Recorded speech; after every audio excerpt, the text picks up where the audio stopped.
EcoArts TV, EcoArts TV, EcoArts TV. By Parachute Studio. Hello, welcome to EcoArts class. Did you know that there are many different ways humans change our world every single day? Even something as simple as going to the store to buy clothes has an impact and changes our environment. Today we're going to think really hard about where our clothing comes from.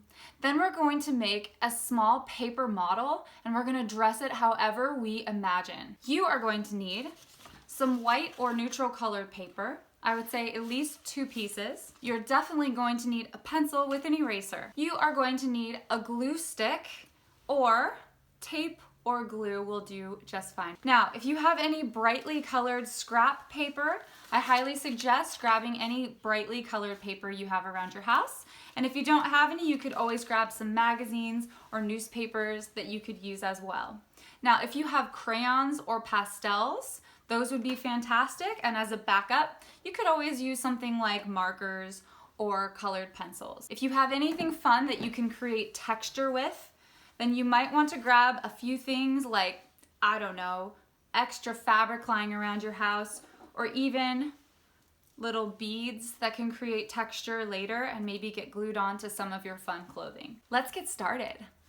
Do you like when clothes are made of soft fabric or material?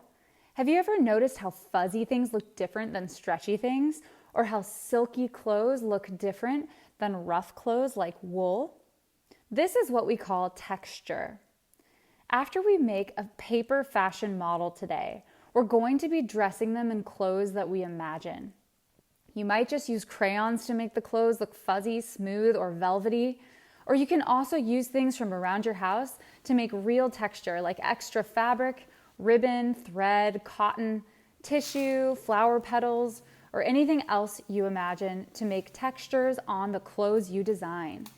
You're a fashion designer today, which means you are an artist of clothing. Where does cotton come from? A plant. Where does silk come from? A worm. Clothing fabric that comes from plants and animals are called natural materials. Did you know that you can even make fabric from mushrooms? Humans have used natural materials to make clothing for a long, long time. Today it takes lots and lots and lots of water to grow plants and take care of animals to make our clothing. Where do other kinds of clothes come from? Is everything natural? No, many clothes are actually made from what we call man-made materials that often come from a lab. We can even turn plastic water bottles into things like swim shorts and clothing. In fact, the first ever raincoat was made in 1823 by Mr. McIntosh to keep people dry. Most people's clothes eventually go in the trash. This isn't good if the clothes are still nice or if they create pollution. Do you know what pollution is? Pollution is something harmful or poisonous in our environment. Did you know we can recycle clothes? Now it's time for our art activity. If you want to recycle your old clothes or scraps into art, grab an old t-shirt or something to decorate your doll with. Let's get started. We are ready for step 1. Please gather your pencil with eraser and your paper. To get started, we're going to take our 3 fingers and we're going to measure 3 fingers from the edge of our paper. And I'm just going to make a little dot. And I'm going to do it again on the other side. So you can imagine a line going all the way through these dots here. This is actually where we are going to be folding. So now that I know where I'm going to be folding, I'm going to make my first fold along that line. It should look something like this. Now you're ready to do the same thing again. This time, you can actually just fold over right along the edge of the paper. So let's just revisit. We did 2 dots, 3 fingers from the edge of the paper. We folded along that line. And now we're gonna fold again. We're gonna do this one more time. And then we're done folding. I'm going to take my pencil and I'm going to trace along this folded edge.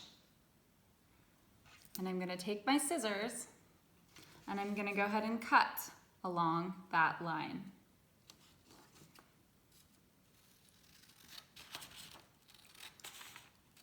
This extra paper is gonna be used for your arms. Now, it's our job to use either glue stick, or tape to attach this part to this part. So I'm going to do what's the simplest thing right now and just use some tape. But you could use some glue right here or a glue stick right here.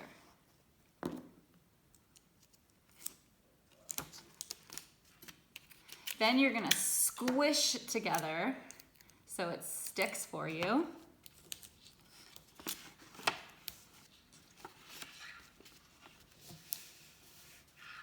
Squish, squish, squish. This is the beginning of my paper doll. We are ready for step 2. We're gonna draw the head, neck, and arm holes with pencil. I'm using a black pen so you can see my markings clearly.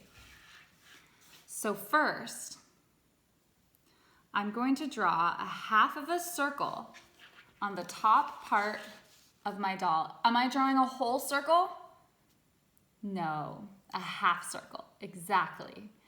And then I'm gonna draw another half circle just below that. The key is you don't want your line to go along the edges here. You want it to stop along the edges. So you have a half circle here and you have a half circle here. So you can see half circle there, half circle there. Is there pencil markings or pen markings on the side? No, absolutely not. Now, remember, humans are mostly symmetrical, so this looks almost the same as this side, and this side looks almost the same as this side, as if we were holding up a mirror. Next step, I'm going to draw the neck. Again, we have symmetrical lines, one going from the bottom of the head to the side of the paper on that side, and one going from the bottom of the head to the side of the paper on that side. If you have to, erase with your pencil and do it over again. Bob Ross says, Ms. M, do I draw the whole head? No, Bob, you only draw the top and bottom curve of the head, as you can see right here. If you drew the whole head like a circle or an oval, you must erase and do it again. We do not want to cut around the sides of the face. Now it's time to draw the armholes. The armholes look like half circles. What shape are the armholes? Half circles right below your neck here. So yours should look just exactly like mine with pencil. We are about to start cutting now. All right, step 3, it is time to cut along those lines. Be careful, cut only on the lines and leave the side of the head alone.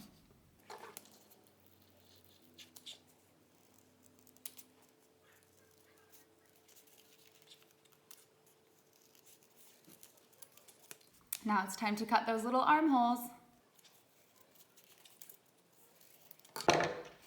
Ta-da! Now we are ready to make arms. Take your extra paper here and measure 1 finger this time.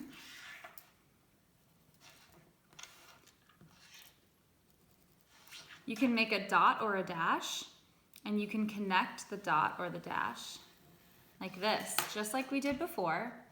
That's the line that we're gonna fold on. So here we go with folding.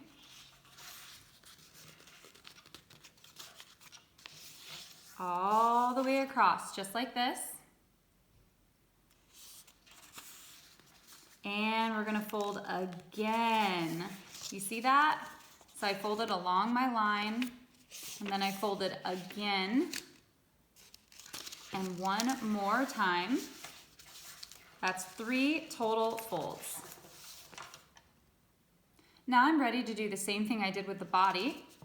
I'm gonna draw a nice line here so I know where to cut the extra paper off.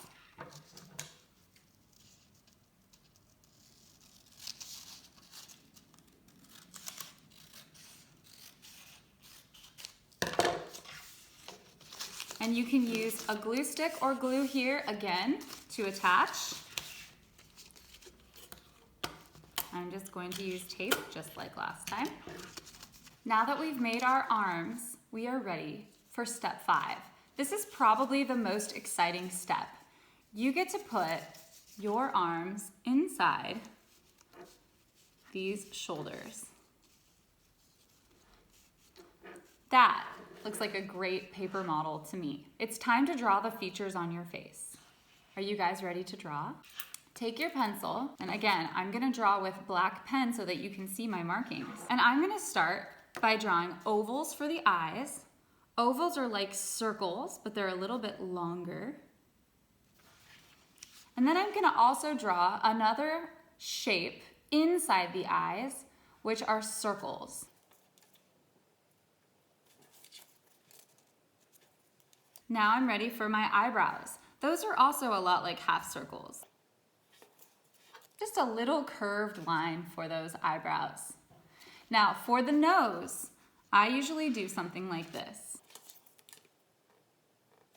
Again, you have 2 curved lines, and maybe you'll add another curved line or 2 down below. If you want it to be simple, you could also just use a triangle for the nose. Triangle is a great shape. It has 3 sides. Now I'm ready for my mouth. Some people might just draw one single line to make a smiley face. I'm gonna add a little bit more detail. This is your chance to be an artist and make whatever kind of face you want. Your model can be smiling or laughing.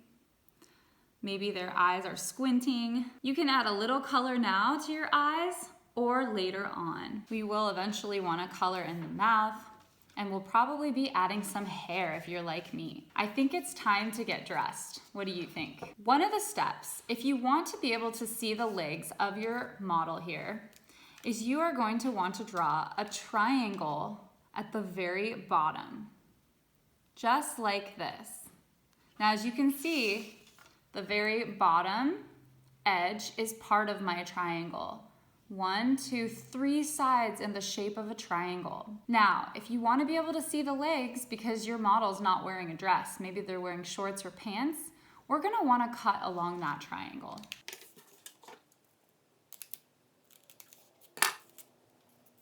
I think it's time to get dressed. There are 2 ways to do this. If you are in pre-K or kindergarten, you can start coloring directly onto your model. First graders can follow along with me by grabbing some of your colored or extra paper. We can trace our doll from the neck down with pencil, a black crayon, pastel, or pen, and cut out this shape and glue it to our fashionable friend right now. If you are in pre-K, you might draw directly on your figure, just like this. And you might create patterns. Do you remember what a pattern is? A pattern is something that repeats. So perhaps you have stripes or polka dots. If you are in pre-K or kindergarten, you can go ahead and start decorating with whatever kinds of patterns or textures you want. Now remember, a texture tells you a little bit about something, how something feels. So maybe it's something furry.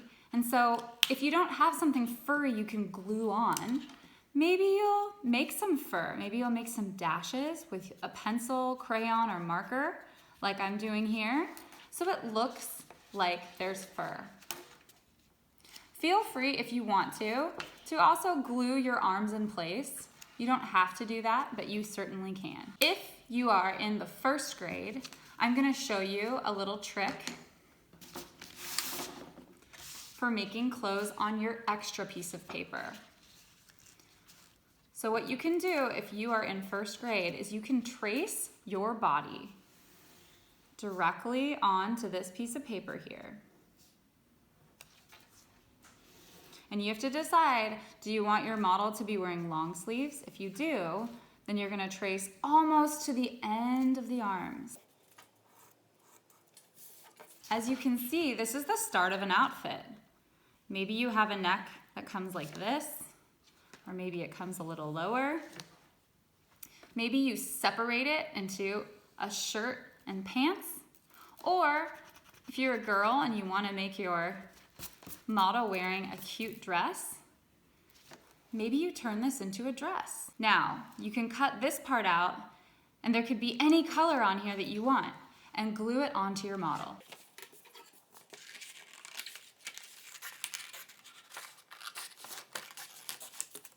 I cut the shape of a skirt. Now I can use glue or a glue stick to glue on my skirt. Do you remember the primary colors? Red, blue, and yellow.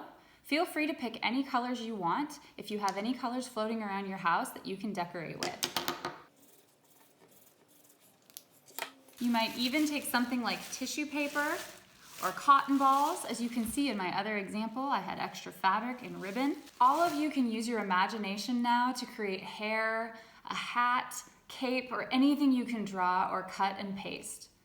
Now's the time to think about what is important to you. Are your clothes symmetrical, like putting up a mirror? Is one side like a mirror to the other? Or are you asymmetrical, where both sides are different? Do you like patterns or repeating shapes and colors? Checkers, animal print, polka dots? And what kind of texture is your model wearing? Are you using colors that are next to each other or opposite each other on the color wheel? Do you know your primary colors? Yes, you do.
Make sure to color in your eyes and mouth. Put on your finishing touches, maybe draw some hands or some gloves. Cut out the hair and glue it on. Cut legs. Careful not to color too hard if your glue is still wet. As you can see, the sky is the limit. You can share your work on Instagram and tag EcoArts Foundation and EcoArts Kids. We would love to see your work. We'll see you next time. We don't make mistakes. We have happy accidents.